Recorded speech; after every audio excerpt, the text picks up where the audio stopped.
Hey, C4 back. Just want to talk about the Halo Invitational that Faze and Nissan threw up today.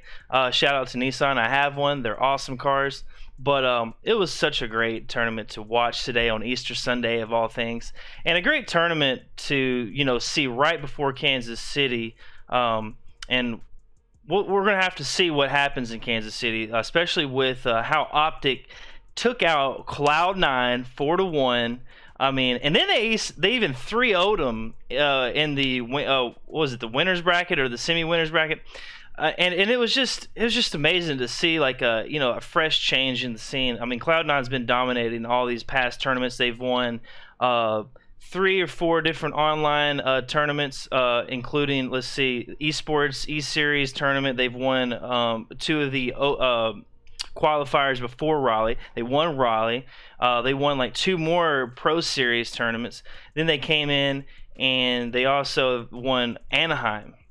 So this was another big chance to see what C9 was capable of, and if they could pull it off again and just stay basically undefeated since Raleigh. And I'm glad that Optic was able to answer back. Formal really was the key to success, I feel like, for this team, especially now, like seeing how they performed today against Cloud9. And all really anybody's got to do is just wait to see if this translates to Kansas City. And we're going to really have to see if Optic is up to the test, because that's going to be the ultimate test, is Kansas City currently, until we see Orlando and the Worlds in September and October. Those are very far away. And yeah, that was just a great day. Optic Gaming, man, just on their shit, man. They were just really like dominating today. And you could really tell in the stat sheet with having 2 of their members at top three on the leaderboard for kills based on a 15 game 15 games. And it's just really amazing to see. Like, you had Lucid and Trippy on top. You had some good performances from Sentinels today. Sentinels really came out and actually proved that they are, one of the top 3 teams. And they're really starting to, I feel like, find their way in the game, and starting to mesh better, a little bit better. I think Lethal did play just a little bit better today. I mean, we also seen good games from Faze, KCP. Unfortunately, E United didn't really get far. KCP didn't really get far as I wanted them to. I wanted them to try to make it in the top 4, but we didn't see that. I wanted to see E United come out and play, but it looks like they had, they fell short. And then you had Space Station Gaming, who was just put out in after. I mean, they didn't even make it past pool play, and that's really another team that I've been wanting to see perform well, and they just couldn't make it happen. And it was just a great day. Like, the fans are happy. We've got they were giving out awesome prizes. Like, Nissan and Faze teamed up to give awesome prizes away, like merch codes and all kinds of different stuff. It was just awesome for the fans to have something before Kansas City, because we haven't really had any tournaments here recently. But yeah, so let's check out the bracket real quick. So here, I'm looking at the bracket. This is how it all went down throughout the day. You had Cloud9 taking out Complexity 3-0 in the first round of the winners bracket playoff. And then it looks like right here you had Faze and Sentinels duking it out. Sentinels was able to clutch it out 3-2. That was a very, those were some close games, Sentinels and Faze. It was really tight, and I'm really hoping Faze can pull through at Kansas City. I want to see them make it into the grand finals at some point. Really tough seeing them getting beat like that and forced into the lower bracket. Then you had Optic Gaming 3-0 in XSET. No really surprise there to me personally. XSET's a good team, but Optic Gaming is just ultimately the better team at this point. Then you had E United and Kansas City Pioneers duke it out, and these are 2 teams that have kind of, I feel like, to me, have kind of had like this back and forth rivalry. It's sort of they're really close, so it's a close race between the 2 teams. Kansas City, though, was able to knock them out in the losers bracket 3-1, or knock them back to the losers bracket 3-1. And then we also had round 2 where Cloud9 beat Sentinels 3-0. Very unfortunate for Sentinels at that point. But yeah, and then let's see here. We had Optic Gaming 3-0 Kansas City Pioneers. You know, I would expect Kansas City Pioneers to maybe take 1 or 2 games, like, you know, off of Optic, but it just didn't really seem to happen for them. Then this is where the magic started happening. This is where we saw something we've been wanting to see for a very long time since Cloud9's been dominating the scene, and we saw it. Optic Gaming 3-0'd Cloud9 to send them to the losers bracket. Now down here in the losers bracket, you had Faze moving on to beat Complexity 3-0. You had United beating Xset 3-0 to move on, and then Kansas City Pioneers and Faze duked it out. Faze won that. That was great, 3-1. And then you had Sentinels and you had United. United just wasn't able to squeak past the Sentinels. The Sentinels were playing really well in the losers bracket, and this is really started to surprise me. Sentinels beat FaZe Clan 3-2. I was really ecstatic to see that. That was really a good game, like close games. Like, I love FaZe, but like, man, dude, Sentinels was really starting to come back and make, you know, just actually prove themselves for once.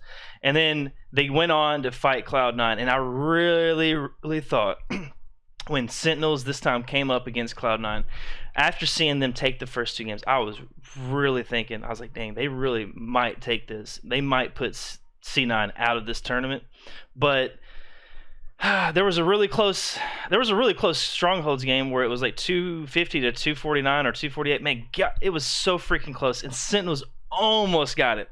And I was at the edge of my seat. I was really like hoping that they would beat Cloud9 and just put them out, and it would be Sentinels and Optic in the grand finals, but it wasn't. And then we went on to see Cloud9 and Optic Gaming duke it out, and just Optic Gaming just dominated them, 4 games to 1. Just like, you know, just took the cake and ran with it. They're like, you know, we're taking this tournament. We're going to get all that money, and we're going to see you at Kansas City, and we're going to have the momentum going into this land. And they really just made a statement. I mean, there's really nothing else you can say about it. They really just made a statement in this invitational tournament. But this is like basically me. I just wanted to do a recap of what was going on in the scene. And you can thank, you know, Nissan for putting this on along with FaZe. And then let me show you one more thing here. Okay, so thanks to Halo Data Hive, which is where you can look up any stats, any scrims from any of the top teams. You can look up your own stats. You can look up a lot of different people's stats. It's just a great website. Definitely check them out. But they just posted this about 30 minutes ago. You got your top 10 highest KD leaderboard at the end of the FaZe Clan Invitational. So your top 3, you got Lucid with a 1.28. Very good, especially considering he's playing high level. And then you got Falcated with a 1.25 and Trippy at 3rd place with a 1.23. And then if you go and look at the others, you got Royal 2. He was really performing today with a 1.2. And you got Renegade, who is a 1.2, tied with him. And then this is also based on having this is based on having played at least 15 games, okay? And then, okay, we go back down here. We look at 6th. You got Sparty. He's got a 1.18. Frosty, 1.17. You got Optic Formal Matt with a 1.16. You got Ryan Noob Nerds with a 1.16 as well. And then you got Stellar with a 1.14.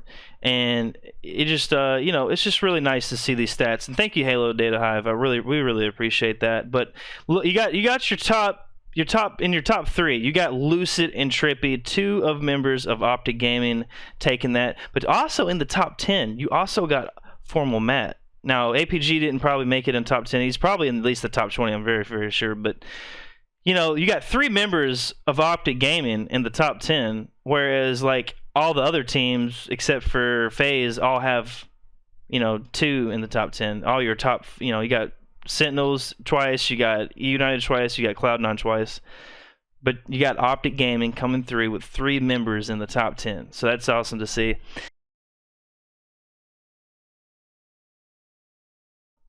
Yeah, and if you want to see any more stats, go check out Forerunner GG on Twitter, or go to forerunner.gg, and you can also go there on the website and you can check out some of the stats he's posted. Like right here, we got some stats from the Cloud9 and the Optic grand finals where they beat them 4-1. And so Formal nearly had 20 kills more than anybody in that lobby, and put up, it says right here, he put up an absurd plus 40 KDA in the series. Yeah, and he's definitely back. H4 Formal is back. Like, I mean, it's just he's the key to success for Optic, and let's just hope that they can translate this to land. But yeah, you got man, look at this. Formal 93 kills in this whole series between Cloud9. That is insane. That is insane. And let's see. You know, he had pretty good deaths. I mean, it was pretty average across the board for Cloud9 right here. You know, and he had a lot of assists too. Wow. But look at that KD, like 1.43 KD with a 40.66 KDA. Let's see, how much damage did he do? He dealt 23,494 damage. That's awesome, guys. I just wanted to give you this update on what happened today. Please like, subscribe if you feel like it. If you like the content, we're going to try to put out more tournament recap videos of what's going on in the scene so you can stay informed. If you're not watching these streams or you're not on Twitter, that's where I'm here for you on YouTube. So, yeah, check that out. Check out the links. Check out 400GG. Check out Halo, Data Hive. Thanks to Faze Nissan. But anyways, this is C4 out. Peace.